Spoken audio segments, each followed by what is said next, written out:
And an oil tanker was struck while moving through the Strait of Hormuz near Oman.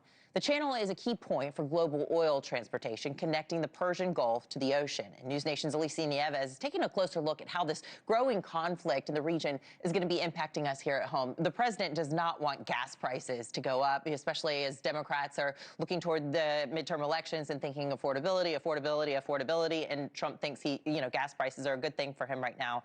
Yeah. What are we going to see tomorrow? I mean, they've been lower by 7.5% this last year, and that's something that he has touted.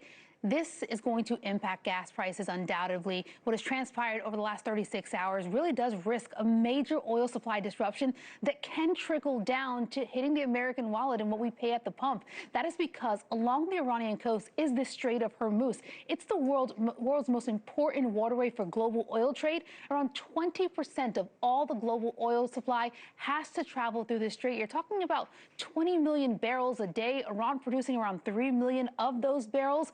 Most of the countries that get this oil are countries like China, India, Japan, South Korea, and they seem far away, but interrupting that much of the global oil supply does have an impact even on us. Right now, a price per barrel of oil ranges anywhere from $67 to $72 a barrel.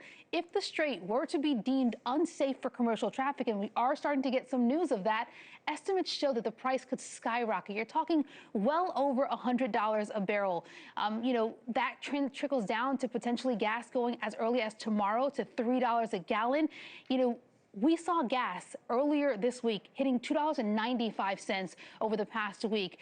There are estimates that show anywhere from 5 to 10% increase over the next couple of weeks as things continue to escalate in Iran, leaving gas prices at $3.10 to $3.15 a gallon. Now, all of the price changing really does depend on the situation in Iran and how it continues to develop, how much oil can actually get through the Strait of Hormuz. And I want to show you what the strait looked like 7 days ago. According to marinetraffic.com, this is what you're seeing right now. I think this is this is what we're seeing right now. These red triangles, these are all the tankers that are going through the strait 7 days ago. Take a look at a live image of what the strait looks right now in the Iran region. Almost no tankers are moving through the strait. We're clearly showing you the ships are starting to avoid the strait, and some are even reporting that they are hearing an Iran naval broadcast saying the strait is closed. If these ships continue to be blocked and diverted, supply and demand comes into full effect here. Less oil going to mean higher prices. And Anna, just to continue to emphasize how important the Strait of Hormuz is, if it were to close for a period of time, you think a couple of weeks, economic experts say this almost guarantees a global recession. Wow. Yeah, and it's really narrow at some points too, right? Like 20 miles or something? Yeah, and Iran controls most of it. And over the last year where tensions have been rising, they have said over and over they will close the strait. And we're starting to see some implications that seems to be the case. Wow. All right. NewsNation's Alicia Nieves. Thank you.